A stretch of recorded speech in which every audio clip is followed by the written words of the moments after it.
My name is Gean Garcia. I'm on season 20 of The Voice, and I'm hanging out with Rob on Front Row Live.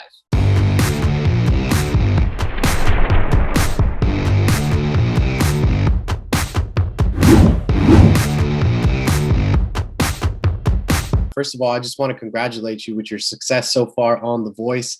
This season has been a pretty intense season. There's a lot of great singers, a lot of great vocalists. And I feel like it's a bigger challenge for you as one of the contestants for this season. So before we really dive fully in on your music and stuff, like I'm curious, like I keep going back to your blind audition to Kodaline, and that's one of my favorite bands. And the fact that I already thought that single alone was already perfect, and then you come along and you just step it up even more than it already was.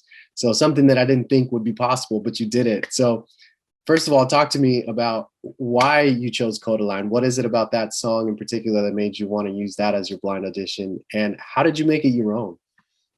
Okay, so basically, the way that I see music is I respond to music like the way that I like it is if it gives me goosebumps or not. That's a huge factor.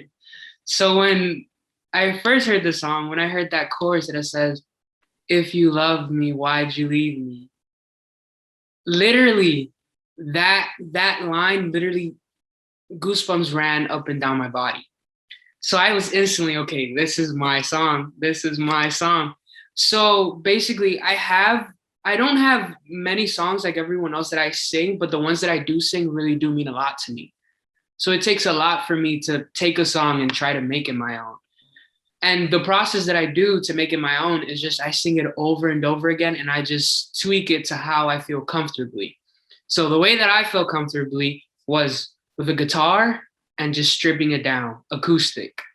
Now, like in the audition, you heard that there was some sound in the back. It was the piano, the keys, and a bit of drums, but it was just my guitar until like the bridge when it went, oh, that was with the drums and all that, but it was solely like based on me and my guitar. And yeah, it's just a song that as soon as I heard it, the melody drove me crazy. I don't know what it is about it. It's just the words mixed with the melody. If you love me, why'd you leave me? Take my body. It's just like, it just hits the heart. I love that you mentioned that you listen or you go with the goosebumps, because that's one of the main factors for me as far as my interviews go, because there's so much music that it's so hard to kind of pick and choose every artist. But for me, it's like, first I have to, genuinely be a fan of the music, or be a fan of the single or the song. And then secondly, I want something that really speaks to me like that. And goosebumps is something that I've been experiencing so much in this last year with so many new artists that are popping up. So, and that was also an experience that I got from you. Like, it was goosebumps the entire performance that you did. So it's kind of cool that you were able to portray that to the audience as well. Now, as far as like you were saying that you kept it simple to basically the acoustic guitar, how did that change the dynamics of your range when you were singing the song? Whenever I switch a song, I always do it acoustic, but I don't really change any of the range. I hit more or less the same notes that the Kodaline did as well. It's just I slow it down in some parts, like some of the riffs. I might do it more smoothly, or like so that the judges could actually hear, like the coaches could hear my riffs. But I mean, I keep it more or less the same range. Yeah. So I'm sure you've heard this a lot throughout the competition with the coaches, that your voice is unique. It's something special, and the way that you get us to feel the emotions that you're singing about is also incredible. So for you personally, how did you first discover your sound, your style, your ranges that you can hit? And how do you feel like your dad kind of helped you to discover yourself as an artist? Honestly, I went throughout my entire life. Like, I was 7 when I started playing guitar. Now, when I started playing guitar is when I actually started being able to sing songs fully, because I had an instrument to guide me the entire way throughout the song. So I would just, honestly, it took a lot of practice. I'm not gonna lie. People say I'm born with this voice, but that's just not the truth. I had to work a lot on it. And yeah, I noticed that as I sang and I sang, people would just give me compliments. And I just make sure that whatever I'm singing, I'm singing it with passion. Because if I try to sing a song like technically the way that it's sung by the artist, I notice that my voice doesn't come out the same. It's because it's not really me singing the song. It's me trying to portray the artist singing the song. So I just do it my own. Honestly, I mean, the voice that I have, it was given by God. I don't know, I don't know how the range is amazing. Like I noticed that when everyone else's voice was changing, like when you hit puberty when you're 13, you like get that like manly voice. I was still on my kid voice. It never dramatically changed for me. I mean, yeah, it's gotten a bit deeper as the years went by, but that's normal for any man. But yeah, I mean, I'm lucky enough to not have that dramatic voice change, because if I would have gotten that voice change, I don't think I'd sound the same as I do today. I guess it's like part of the techniques and the training that you kind of gave yourself, that you were able to still be able to control it the way that you do today.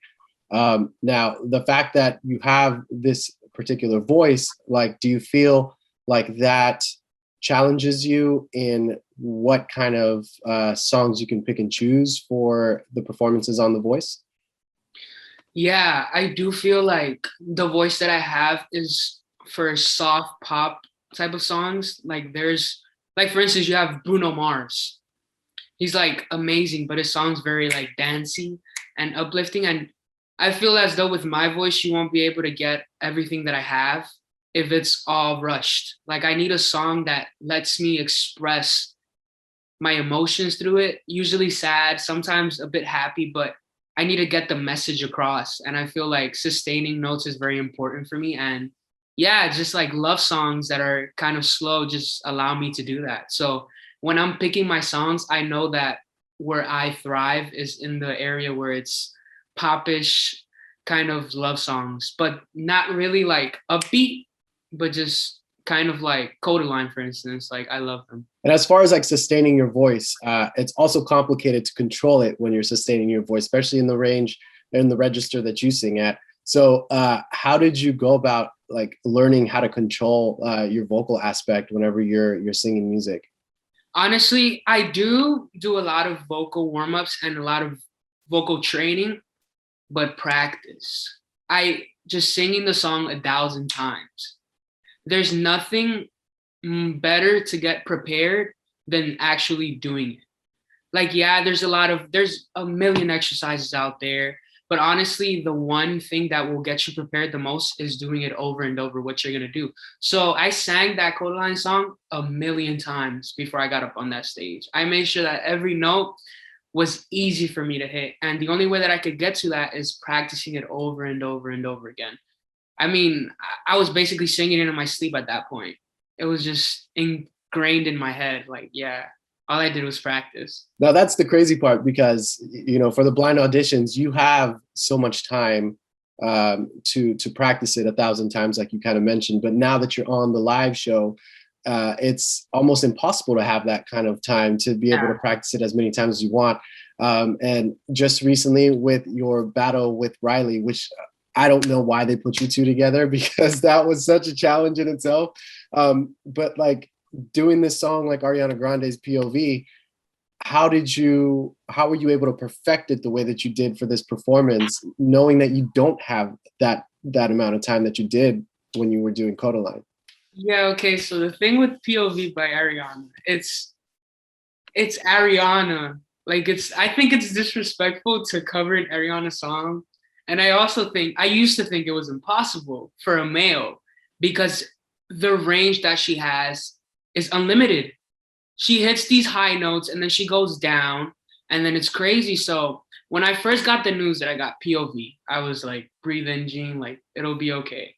Because I knew that I needed to tweak it anyway, so that it could like complement my voice. We only took the song half a step down. This girl sings super high, so I had to accommodate myself to the range. I do have a high voice, but Ariana's a different story. So it's like I really had to practice those high notes. And at the same time, I didn't want to over practice because I wasn't trying to strain my voice at the same time. But I knew that to sound the best, it had to be at a high key. because it goes very low range as well. And I don't have that deep of a register. So it was kind of a challenge because usually the songs that I sing don't really like challenge range, but this song's crazy. Like you're from the bottom to the top the entire time. So it was like something that I really had to just strive for. And I practiced a lot with my partner and we made sure that we gave it everything. Like I feel like the reason why everyone likes it is because we didn't go into this battling each other, but we came in making the song the best and we came in duetting the song. That's what made it successful. Like we were happy for each other. Like no matter the outcome, I was super happy for her. And I'm pretty sure she was super happy for me as well for getting the steal. And it was just, yeah, it was crazy. During the rehearsal process of this song, when you guys were kind of figuring out how to sing it, how did you guys decide who was singing what pockets of the song? So we both just started singing. We both sang at the same time. Then we kind of discussed what parts were more comfortable for each other to sing, and we split it evenly. I said, "You get one verse, I'll get one verse. You get one chorus, I get one chorus, and then we come together at the end." I mean, it's like it's simple because it gave you time to shine as well as it did me.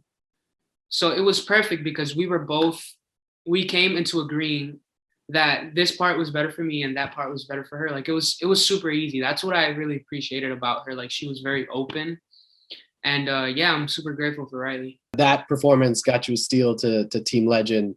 Yeah. So congratulations with joining Team Legend. Now, since then, I know it hasn't been that long, but since then, how do you feel John Legend has been helping you step out of your comfort zone when it comes to learning new music or even singing? Honestly, yeah.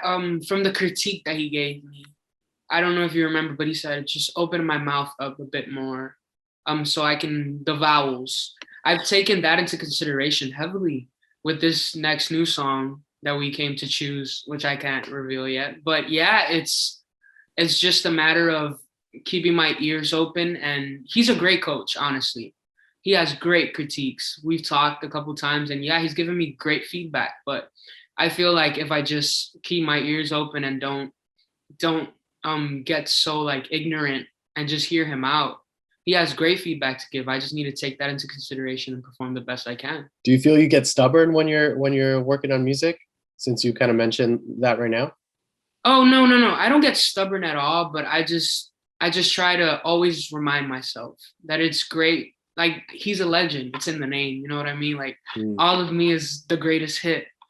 So it's like coming from a person that's so high like that, anything that he says is golden to me. Any type of feedback that he gives to me, whether I agree with it or not, he's saying it for a reason, and he has that type of experience. So he knows exactly what he's talking about.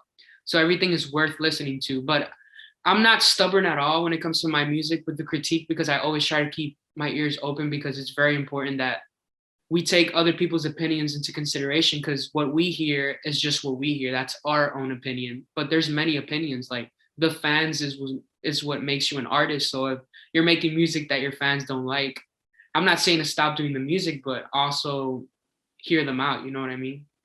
Right, right. Now, lastly, to close us off, like it's interesting that you said that you felt it was disrespectful to cover Ariana's music. And coincidentally enough, you did that performance, and then that announcement of Ariana being a judge for next season happened. So I'm pretty sure she watched your performance. So first of all, how nerve-wracking is that for you, knowing that she potentially did watch it? And two, how do you feel about her stepping in to be a judge? Because or a coach, because this is something new for her. Yeah. So like, I'm on Instagram. Right. And then someone texted me and they said, check Ariana's account. And then I go, and this is right after the day of the battle. So I go and I check her Instagram, and it says, I'm going to be a coach next year with The Voice, next season. I'm like, oh my gosh, I just covered your song last night. There's no way you didn't listen to my song. Like I'm saying, like, there's no way on earth that she's not studying.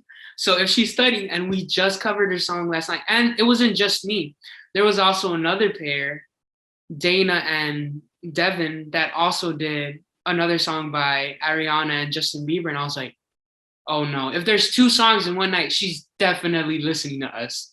No wonder that they gave out 2 songs of Ariana right before the announcement. I was like, this has to be, she has to have heard my song. So the fact that she listened to me performing her song was so nerve-wracking because, okay, now I hope that this is good enough that she liked it, because if she's gonna be a coach, this is important. This is important that she liked it. So I'm glad that I gave it my all. I'm glad that I left everything out there on the stage, because now Ariana gets to see that. And hopefully, I don't know, maybe we can collab one day. I don't know. You never know. Maybe. You never know. Well, congratulations, man, with the success so far on this season. And I'm definitely looking forward to hearing your voice even more on this season, and looking forward to this upcoming new performance.